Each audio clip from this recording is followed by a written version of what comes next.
माननीय अध्यक्ष जी, इस विषय पर चर्चा के लिए सत्र की शुरुआत में 2 दिन गतिरोध भी हुआ। इससे एक प्रकार की गैर समझ, गलत धारणा जनता के बीच में पड़ी कि हम लोग ये चर्चा नहीं चाहते।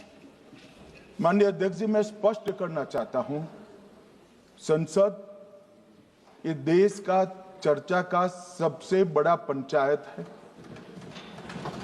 और हम भाजपा वाले, एनडीए वाले चर्चा से कभी नहीं भागते। कोई भी मुद्दा हो, संसद के नियमों के अनुसार चर्चा के लिए हम तैयार रहते हैं। हमने 2 दिन तक विपक्ष के चर्चा करी कि इसको बाद में किया जाए, 2 सत्र बाद में किया जाए, मगर नहीं माने। हमने हाँ भर दी। मेरा दायित्व है मान्यवर कि हमने क्यों ना बोली थी। ना बोलने के 2 कारण थे। एक कारण था कि चर्चा गहन पुनर्निरीक्षण के नाम पर वो मांगते थे, एसआईआर के नाम पर मांगते थे। मान्यवर, मेरा बहुत स्पष्ट मत है कि एसआईआर पर इस सदन पे चर्चा नहीं हो सकती, क्योंकि गहन पुनर्निरीक्षण की जिम्मेदारी भारत के चुनाव आयोग की है। भारत का चुनाव आयोग और चुनाव आयुक्त ये सरकार के तहत काम नहीं करते। अगर जब चर्चा होती है और कुछ सवाल खड़े किए जाएंगे तो इसका जवाब कौन देगा? मान्यवर, जब उन्होंने कहा कि हम चुनाव सुधार पर चर्चा करने के लिए तैयार है, हम तुरंत मान गए और आज चुनाव सुधार पर ही चर्चा हुई। मान्यवर, चर्चा तय हुई थी चुनाव सुधारों के लिए, मगर ज्यादातर विपक्ष के सदस्यों ने एसआईआर पर ही चर्चा करी। अब चर्चा इन्होंने जिस तरह से शुरू करी है, जवाब तो मुझे देना पड़ेगा मान्यवर, और मैं मानता हूं उनको सुनना भी चाहिए। मान्यवर, इस एसआईआर पर, गहन पुनर्निरीक्षण पर एक तरफा 4 महीने से झूठ फैलाया और देश की जनता को गुमराह करने का प्रयास किया। और मेरा आग्रह है सदन के पक्ष और विपक्ष के सभी सदस्यों, मैंने एसआईआर की प्रक्रिया का, इससे जुड़े हुए संवैधानिक अनुबंधों का और भूतकाल में जो एसआईआर हुए वो सभी का गहन अभ्यास किया है।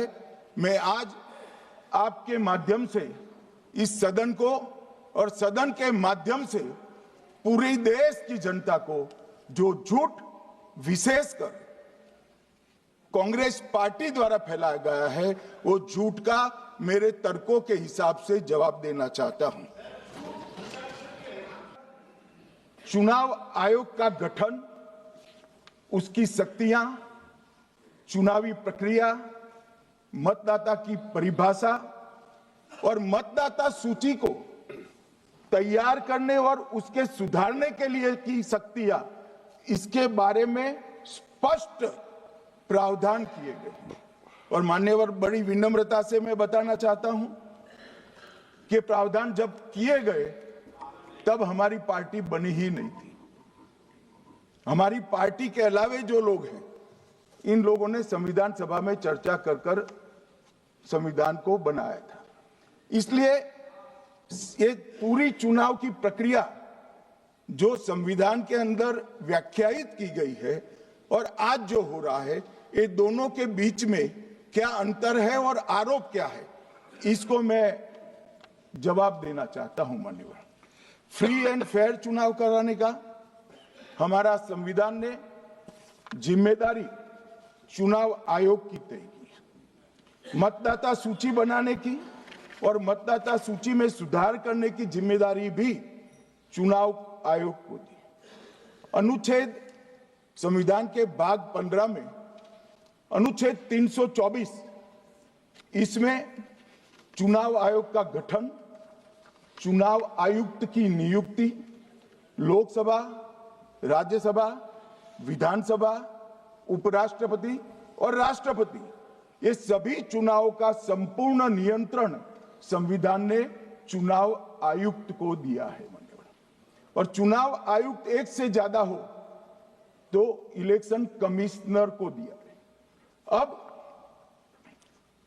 325 जो अनुच्छेद है वो किसी भी पात्र मतदाता को मतदाता सूची से बाहर नहीं रखा जाता, इसका प्रावधान करता है। मगर 326 एक गहन पुनर्निरीक्षण के लिए, एसआईआर के लिए बहुत महत्वपूर्ण है। क्या है 326 मान्यवर? इन्होंने मतदाता की पात्रता, योग्यता और मतदाता होने की शर्तें आर्टिकल 326 में तय की है। और वो शर्तें क्या है? सबसे पहली शर्त है कि मतदाता भारत का नागरिक होना चाहिए, विदेशी नहीं होना चाहिए। ये सबसे पहली शर्त है। और ये कह रहे हैं कि चुनाव आयोग क्यों ये कर रहा है? भाई इसका दायित्व है इसलिए कर रहे हैं। दूसरी है 18 साल से ज्यादा आयु का व्यक्ति मतदाता बन सकता है। तीसरा, वैधता का निर्धारण मानसिक असमर्थता, अपराध और भ्रष्टाचार में संलिप्तता के लिए जो कानून ने समय समय पर तय किया है, इसके पर। तो ये 3 पात्रताओं के आधार पर भारत के मतदाता होने की बात तय होती है। और ये 3 चीजें किसने देखनी है मान्यवर? चुनाव आयुक्त को देखनी है। चीफ इलेक्शन इलेक्शन कमीशन मतलब चीफ इलेक्शन कमिश्नर और कमिश्नर्स ने देखनी है। और 327 में मतदाता सूची, सीमांकन, चुनाव संचालन और उसके लिए कानून बनाने की सिफारिश संसद को करने की सत्ता चुनाव आयोग को दी है। कल हमारे सदस्य मनीष तिवारी कहते थे गहन पुनर्निरीक्षण का इनको अधिकार ही नहीं है। आर्टिकल 327 पूर्ण अधिकार देता है कि मतदाता सूची इस व्याख्या के आधार पर बनाने का अधिकार चुनाव आयोग को है। मान्यवर, अब एसआईआर पर ही सवाल उठा दिए। मान्यवर, इन्होंने कहा कि एसआईआर आज क्यों हो रहा है। मैं इनको थोड़ा इतिहास बता, और मान्यवर एक नई फैशन हो गई है, इतिहास बताते हैं तो नाराज हो जाते हैं कि आप इतिहास मत बताइए। अरे भला कोई भी प्रक्रिया, कोई भी देश, कोई भी समाज इतिहास को छोड़कर कैसे आगे बढ़ सकता है? इतिहास कोई भी समाज का महत्वपूर्ण अंग है। मान्यवर, हमारे लोकतांत्रिक इतिहास की शुरुआत 1952 से हुई। तो सबसे पहला गहन पुनर्निरीक्षण एसआईआर कब हुआ? 1952 में। एसआईआर की क्या जरूरत है वो कहते हैं, इसलिए मैं कहता हूं। तो उस वक्त प्रधानमंत्री कौन थे? जवाहरलाल नेहरू। किस पार्टी से थे? कांग्रेस पार्टी से। दूसरा कब हुआ? 1957 में। फिर जवाहरलाल नेहरू प्रधानमंत्री थे, कांग्रेस पार्टी से थे। तीसरा हुआ 61 में, उसमें भी जवाहरलाल नेहरू प्रधानमंत्री थे और कांग्रेस पार्टी से। 65-66 में भी हुआ, एक ही गहन पुनर्निरीक्षण 2 साल में हुआ। उस वक्त भी श्री लाल बहादुर शास्त्री प्रधानमंत्री थे, कांग्रेस पार्टी थे। 83-84 में हुआ, इंदिरा जी थी। 87-89 में हुआ, राजीव गांधी थे। 92-93-95 में हुआ, नरसिम्हा राव थे। 2002 और 3 में हुआ, तब श्री अटल बिहारी वाजपेयी थे। मान्यवर, 2004 में गहन पुनर्निरीक्षण समाप्त हुआ, तब डॉक्टर मनमोहन सिंह जी प्रधानमंत्री थे। तो 2, 3, 4 का एक गहन पुनर्निरीक्षण हुआ, एसआईआर हुआ। उसमें 2 साल एनडीए के प्रधानमंत्री थे, भाजपा के थे, और 1 साल डॉक्टर मनमोहन सिंह।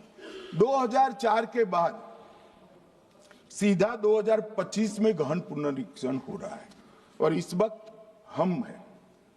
एक पूरा गहन पुनर्निरीक्षण एसआईआर की प्रक्रिया का आज तक 2004 तक किसी भी दल ने विरोध नहीं किया है माननीय, क्योंकि ये चुनाव को पवित्र रखने की प्रक्रिया है, चुनाव के उद्देश्यों को, लोकतंत्र को स्वस्थ रखने की प्रक्रिया है।